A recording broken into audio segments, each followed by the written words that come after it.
Hello guys and welcome back.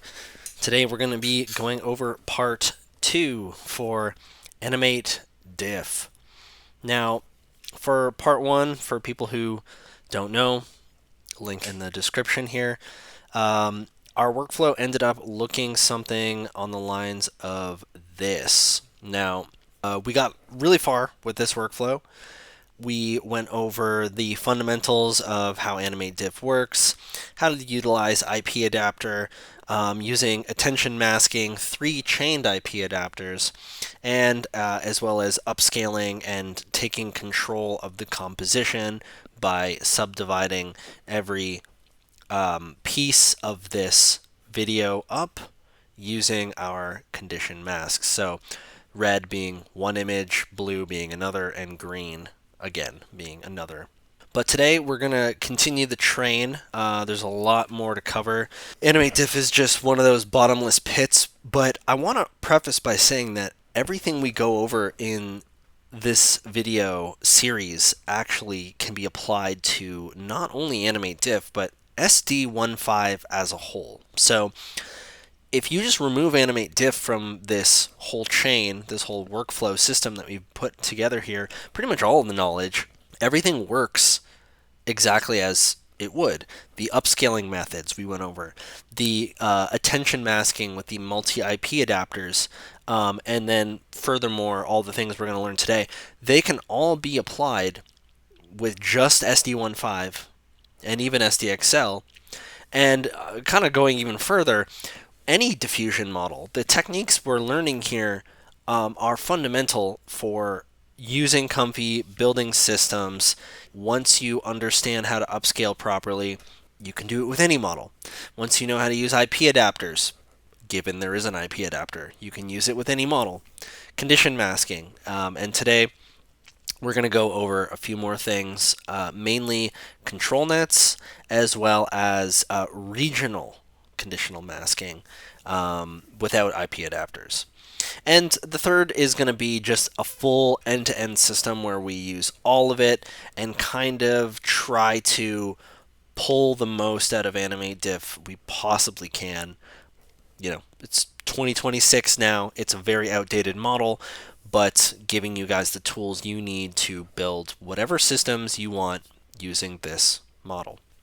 So without further ado, let's jump into it.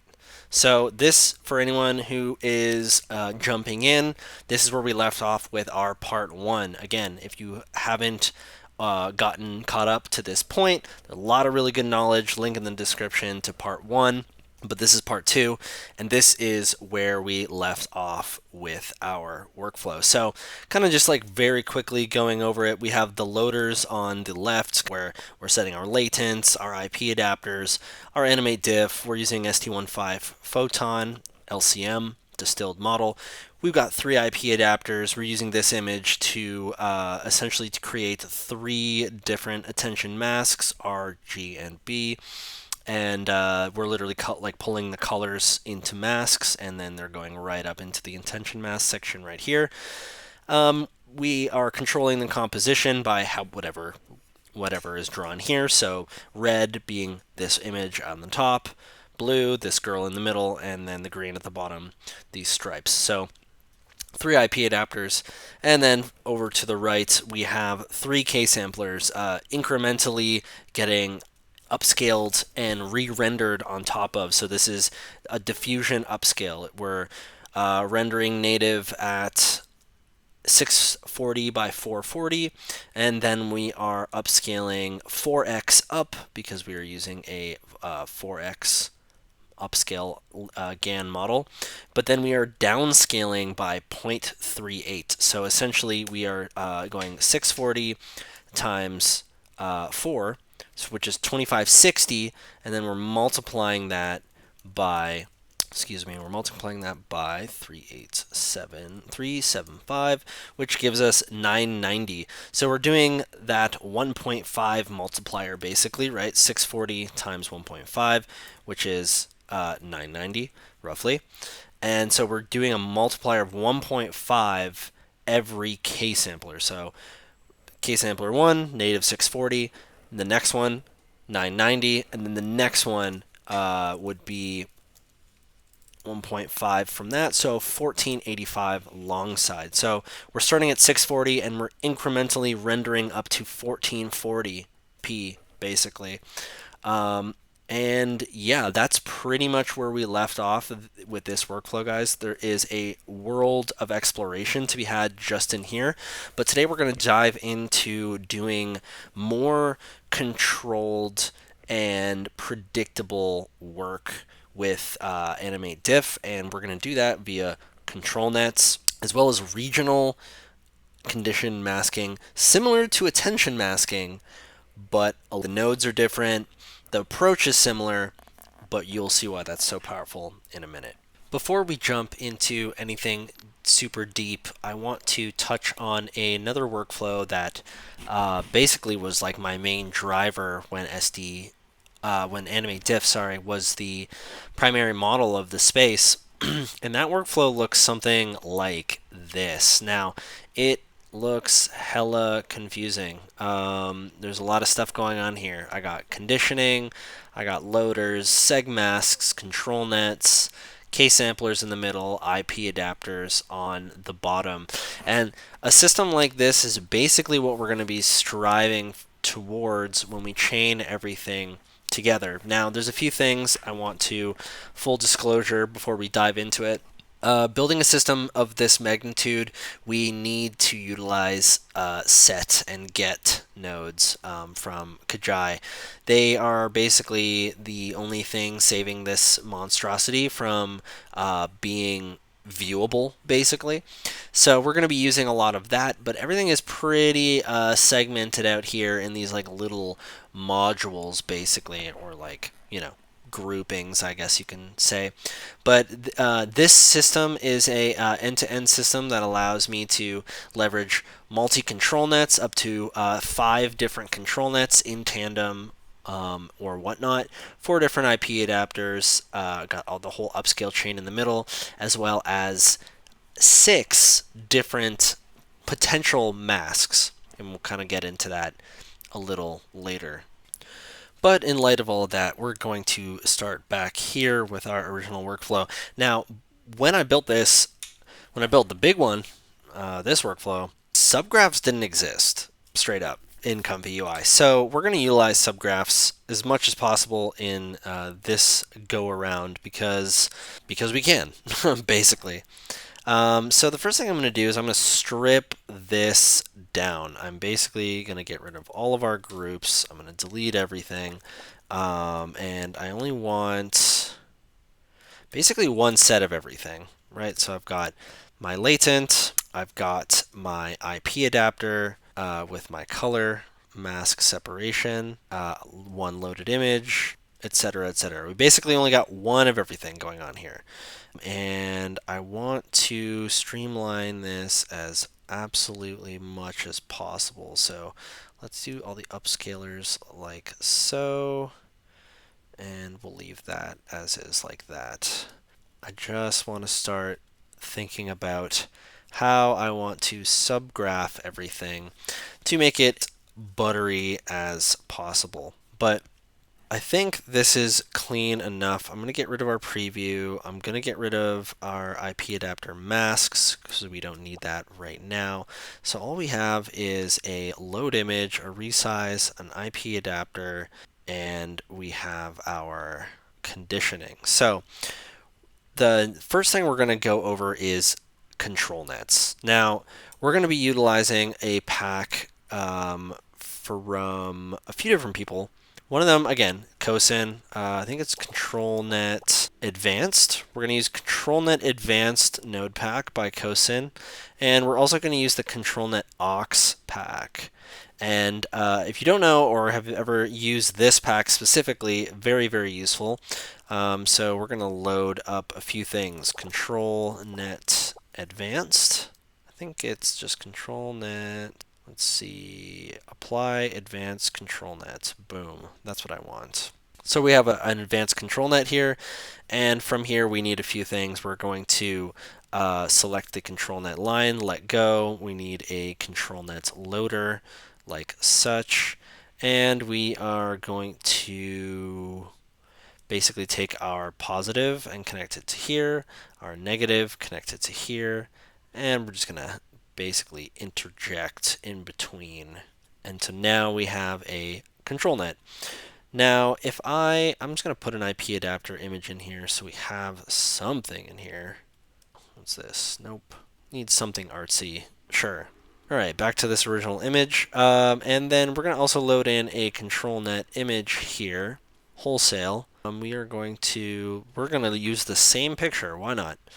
And how many latents are we running? We are running 24 currently. That's fine. We're just going to let it. We're going to load up all the models.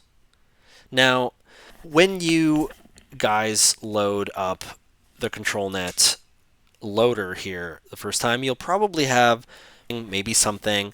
You guys want to get the SD15 control nets, and I believe I'll drop a link in the description, but there's a really good repo somewhere that has all of them. We have a lot. We have instruct pix to pix, we have shuffle, tile, depth, canny, inpaint, line art, MLSD, which is basically normal maps, another normal B, OpenPose, scribble, segment, soft edge, line art anime, QR monster, media pipe.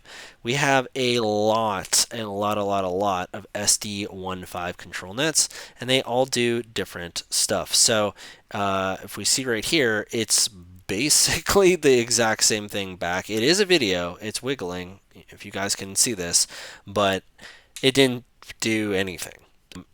And I'm using the GIF control net, which is a very strong control net. I don't think to this day anybody knows what the GIF control net truly does, or how the author trained it. But for this sake, we're going to leave it as is. Actually, no, we're going to switch this to line art. Now, if I run that again, we're going to load up the line art control net. It's going to load pretty fast. Again, 24 frames, 640, pretty fast render. And it looks something like this.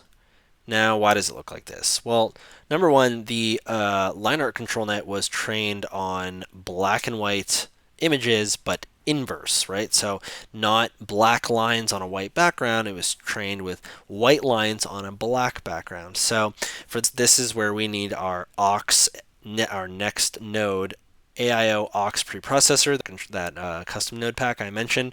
And in here we have pre-processing of all sorts of control net annotators, basically what we feed into the control net in order for it to whatever the model was trained to do, right? So in this case, I'm just going to select the line art preprocessor. Now, the first time you load these up, it's going to download the model from Hugging Face or whatnot. I'm just going to hit preview here, and we're going to run it. And so now you can kind of see what I'm talking about. Black background, white lines. This is the line art preprocessor.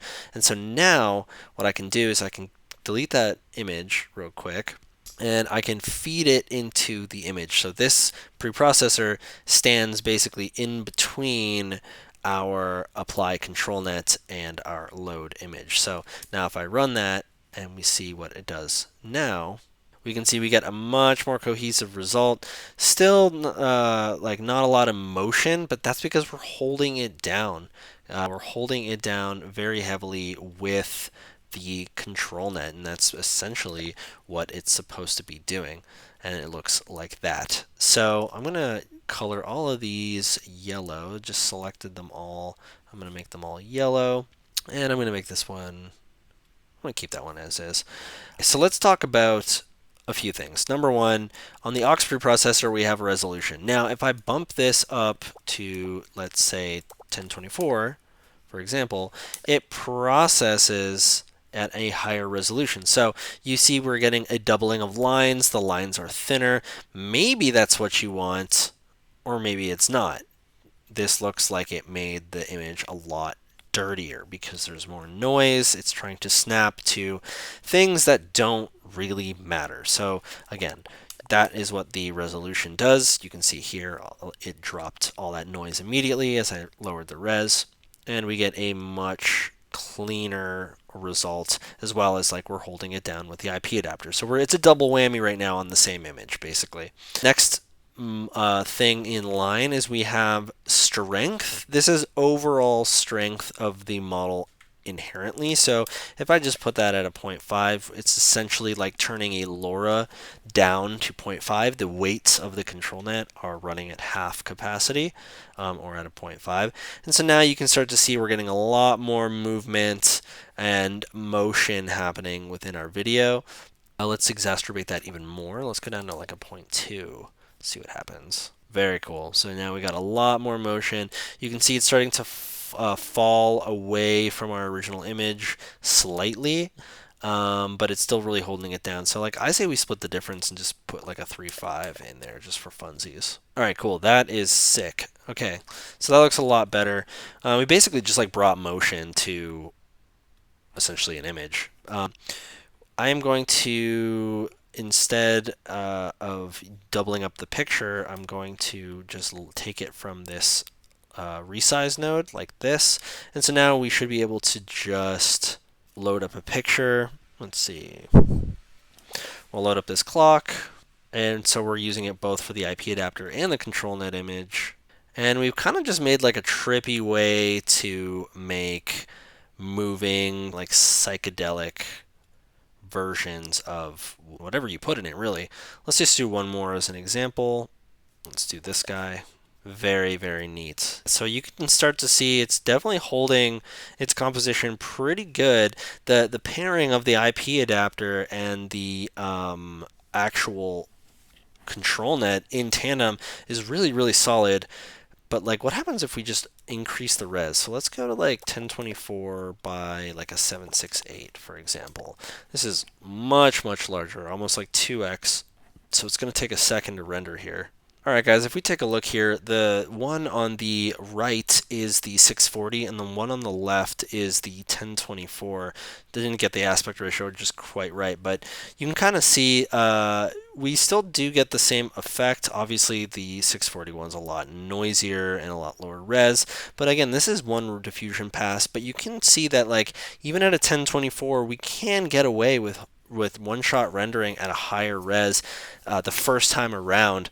And that's really because we are holding it down with the control net, and we're not going to suffer from a lot of those doubling issues that like are famously plagued when you try to go too far away from what the model was trained at. In this case, SD15 being trained at like a 512 resolution. Anything away from 512 is going to be what's the word?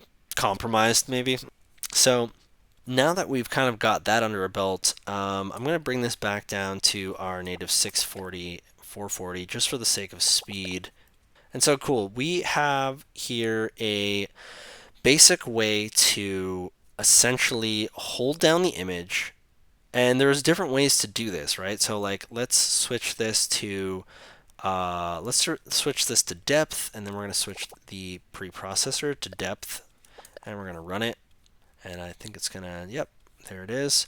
And so now we have the IP adapter and we have depth, and we're going to see how this comes out. And so you can see this one is a little more goosey, right? We don't have all of the sharp details that we would have had with the line art because depth is a little more of like an approximation as opposed to the specifics.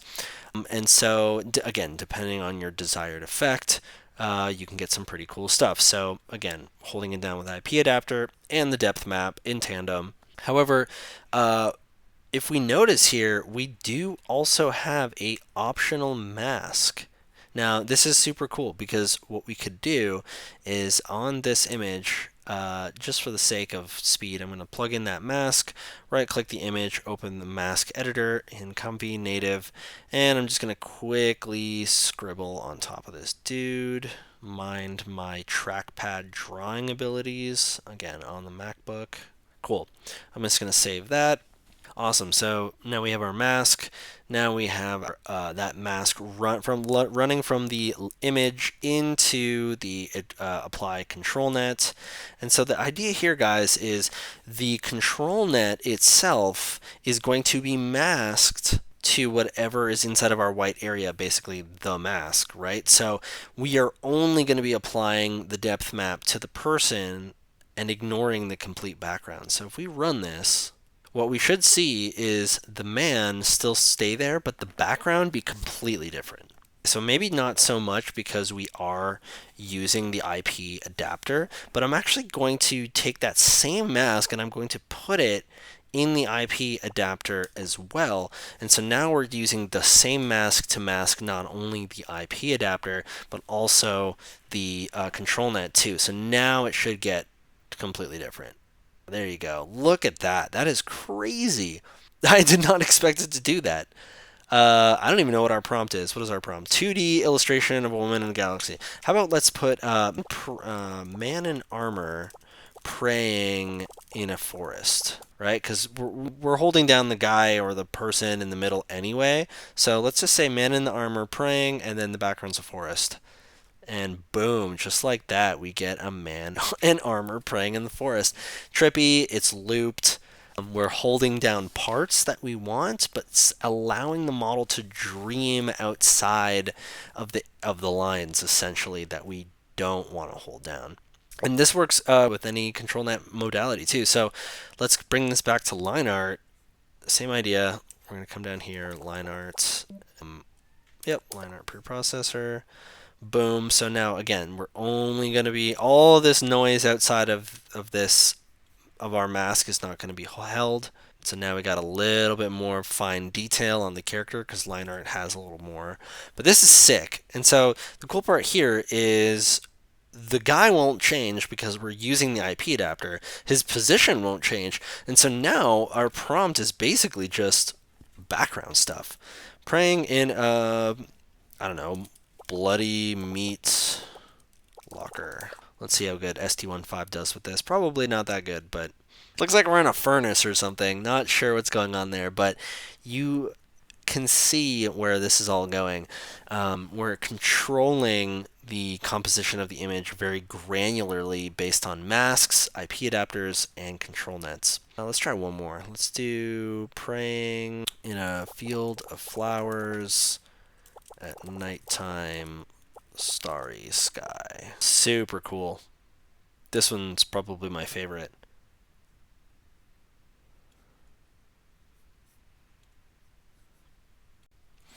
So now we've got the basic idea of what's going on here. Let's make a subgraph that allows us to leverage many or as many different control nets in tandem that we want at the same time. There's going to be a lot of parameters. I don't know how I want to do this. We're going to do it live.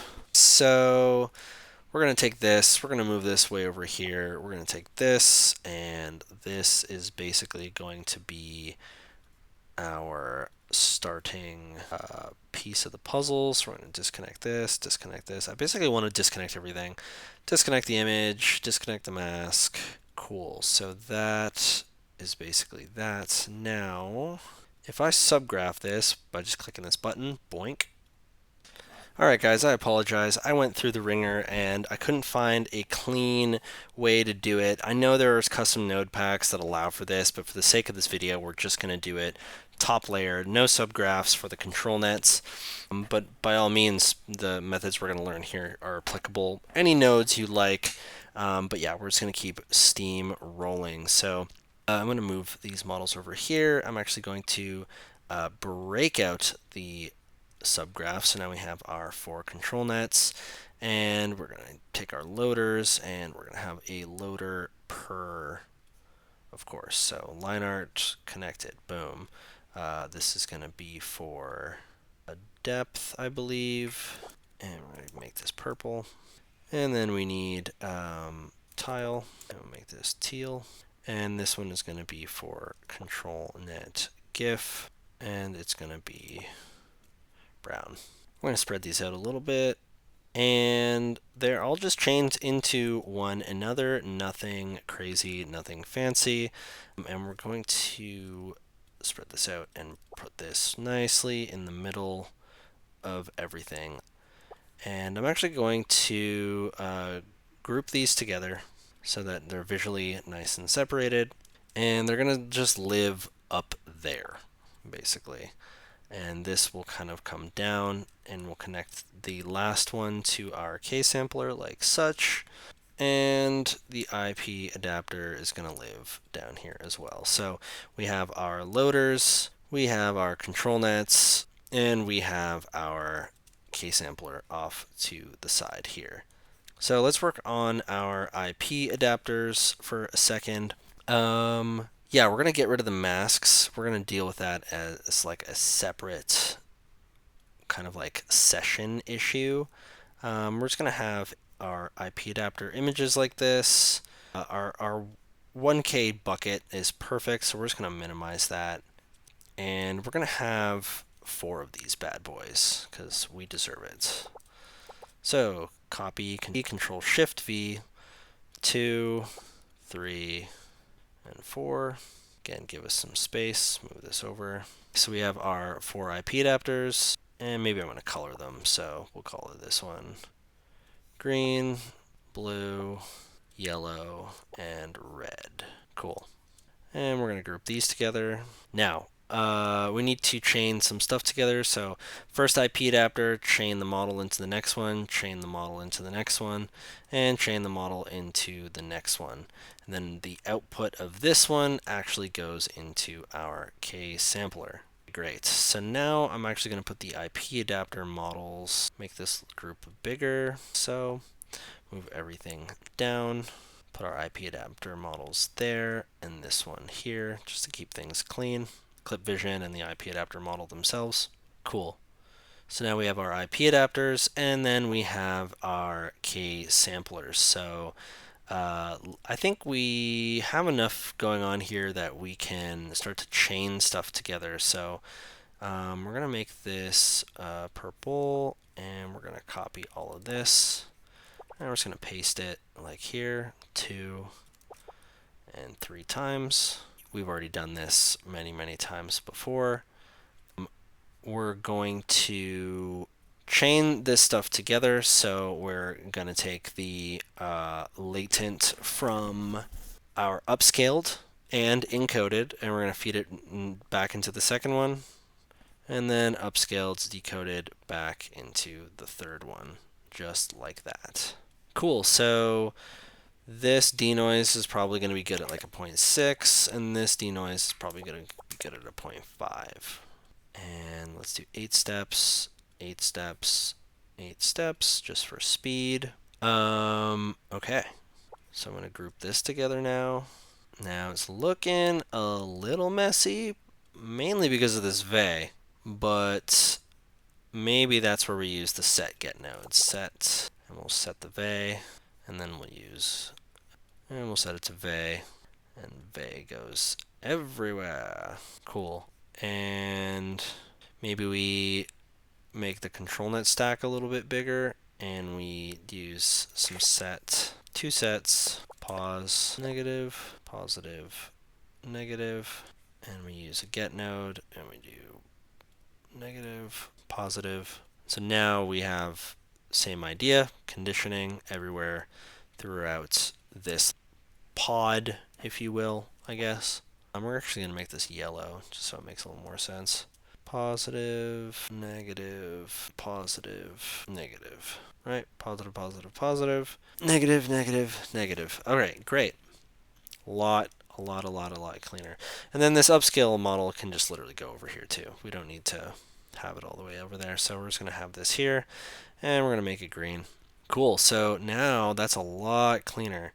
So now we have essentially 3 modules to our system here. Maybe these can go, adjust this a little bit. Something like this. Oops. Careful with those groups. They're unforgiving. And control net can go like that. Prompt, negative, Animatediff, boom. All right, so what is even happening here? There's a lot of stuff going on. Pretty simple to follow. We have 4 IP adapters. We just chain them together. Right now they're all using the same image, but we're going to adjust that. We have 4 control nets, and we have a 3-stage upscaler. So the idea here is that we can start to now utilize multi parts of IP adapter, masking, etc., to really control elements of the composition that we want, essentially. And we can do that in a multitude of different ways. I think I'm going to do a creative decision here and delete one of the IP adapters, and I'm going to delete one of the control nets, which is going to be this last one down here. I don't need this last one. Boom.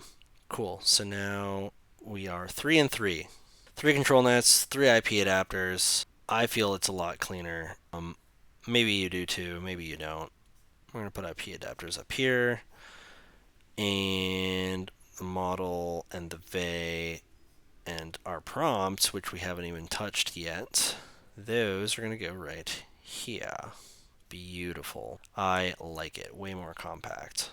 So let's actually start utilizing this engine. There's like a few more things we need to set up in order to actually make this fully functional, and that's a masking technique, basically. Now, for the sake of the video, we're just going to use pretty much like I think what I demonstrated at the beginning, which is basically just image manual drawn masks. I think that will be the easiest to convey, and you guys can pick whatever method you guys want to do for creating the masks, manipulating the masks, etc. And so let's first just pick 3 IP adapter images. So we're not, let's see here. Let's grab some cool ones off of Pinterest, as always. Let's see here. Let's do the liquidy one, like before. Copy that, paste that in the green. And then let's go get another one. Let's go get this pastel one again. Something like this. That's cool. Put that in the blue. And then for the subject, let's get like an abstract character. Let's just get the girl with the halo, kind of angelic, and that'll be the yellow one. So we have our IP adapters, we have our control nets, but what are we actually snapping to? Well, for the sake of this, like I said, we're just going to be doing an image because I think that will be the easiest to convey here. But this does work with video, and maybe we'll do a video example. Actually, let's do it. Let's just load up a video. So I'm going to use VHS. All right, so here we have a video of literally me. I'm going to adjust the frames. I'm going to force the frame rate to 16. Maybe do 32 frames instead of 38. And I'm going to do a by RefNet segmentation, or maybe SAM3. SAM3 is really good. So let's do SAM3, load SAM3 model, SAM3 segmentation. Cool, so I'm going to do line art, depth, and tile. And for the beginning of this, I'm actually going to bypass 2 of the control nets. And so now we're only using 1 control net. We need to take our video and resize it. So resize image, however you want to do it. I'm going to resize it to 640 long side. Or 640 long side's fine. Image in, 640, Lascos, keep proportions, take this, feed it into my segmentation, and then, so this is our video being loaded. For our segmentation, I'm actually going to just put background, and let's preview the masks. I'm actually going to bypass all of these. Let's see what happens. So the preview that we had here was pretty bad. If I preview the mask and I show you what the quote-unquote background of Sam looked like, it's not great. Not great. But that's okay because there's better ways to do this. So I'm going to use a node from RMBG, the Remove Background Kit. Really like this node pack. Lots and lots of good stuff in there. RMBG and scroll to the bottom. I'm looking for, oh my lord. I just want to remove the background, dude. Segmentation v2? Sure. No. How about just by refnet segmentation? Or by refnet remove background. There we go. Okay, cool. So I want to grab those images and remove the background. And I want to see what those look like. Boom. It's going to take a second to load here. So it literally did segment me out. Perfect. So we actually want, that means the mask. So the mask is going to be, I'm going to bring this over here, maybe like this. So the mask is going to be white, me, basically me, right? So what do I want me to be? So I'm going to take me and I'm going to attach it to this IP adapter, which is going to be this girl.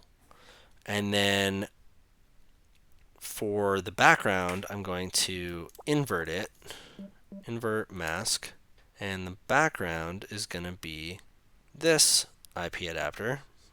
Again, attention masking. And then for the control nets, I want this mask to go to line art, and we need to pre-process all of our frames. So we're gonna, this should go into all of our pre-processing steps.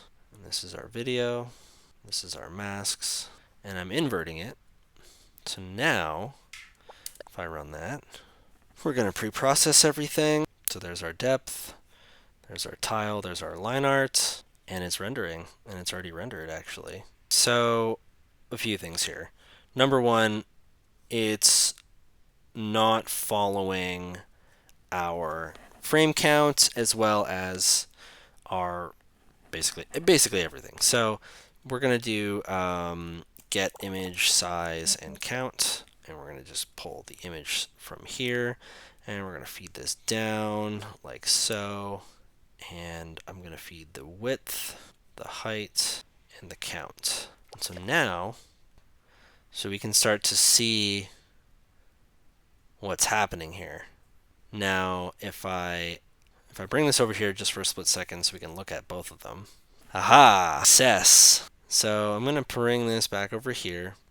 I'm going to just have a version of this.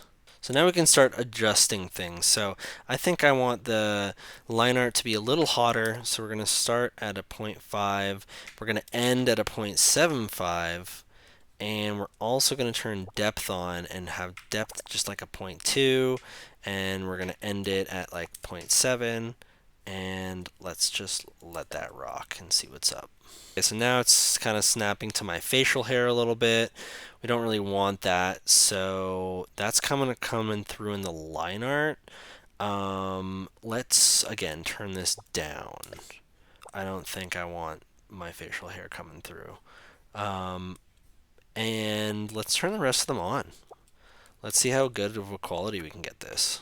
And as you guys can see, I don't know if you guys noticed the first time around. Let's just wait until this loads. We have the trippy background, but I have the cloak on my head. I'm getting masked with the angel, right?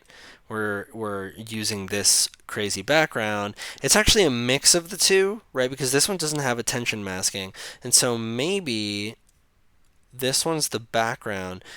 I want to mask this one to be the background as well, because you can kind of see some of the elements are making their way onto my character here. So let's cancel that and let's rerun it, see if that made a difference. Yeah, the girl's much more defined. It's not bleeding into me as much. The character's more defined from the background. My facial hair is really coming through there. So we could also double up here, guys. Let's go find a different character. Let's do, I like this character, that's really cool. Copy that, paste that in. Super weird. I don't know how I feel about this character. My facial hair is definitely messing it up, but overall the effect is pretty solid. We're segmenting two pieces of a composition. What's this one look like? This is super weird. Super weird. Let's, what's our prompts? Man in armor. How about man with beard and headphones on? Oh yeah. No, it's doing the thing, for sure. It's even got the microphone now. This is great. So I'm going to cancel that. And so that kind of concludes a lot of the pieces of the puzzle that are needed to do this. Now, there's a lot of different tricks in the IP adapter, the control nets here, right? You can have it render, you could basically start it late. So start 25%. The first 25%, it's chaos, and then boom, it snaps. Control net is strong. It's very strong. So doing this kind of stuff is like experimentation, to say the very least. The last thing I think I want to touch on with this video is regional condition masking, and I think like the idea is pretty much the same as what we've been doing through and through here, guys. It's basically the idea that you can prompt different areas of the composition and it will do different things. So let's just do this off to the side here. I'm going to make a little workflow at the top. I'm actually going to bypass everything here and maybe just copy some of these. So I just have like a little set here. Boom. And what else do I need? I need some prompts. Cool. So this one is really simple. I'm going to get rid of all these set gets. So we want we want positive, we want negative, we want clip, model. Fantastic. So again, back to our very basic Animatediff system. And the idea here is we're going to essentially have different conditions that we can set with a mask. So there's condition set mask.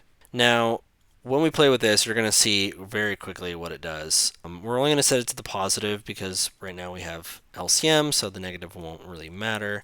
And we're going to, just for the sake of this, I'm going to create, actually I'm going to load an image. Doesn't matter what it is. I'm going to take the mask and then go into the mask editor. And I'm just going to draw a circle. I'm going to hit save, and we're just going to hit go. It's going to load a video. Now check this out. So essentially, our prompt is only affecting the circle that I drew. Now, what happens if we combined conditioning and I start to have multiple of these things? So I have prompt 1, condition mask 1, image 1. Now, what happens if I have a second set of them and I combined like so, and then I bring this down to positive. But on this one, open the mask editor, clear it. What if I do this? I save it, and then I said ocean water waves. This is getting nutty, super, super nutty.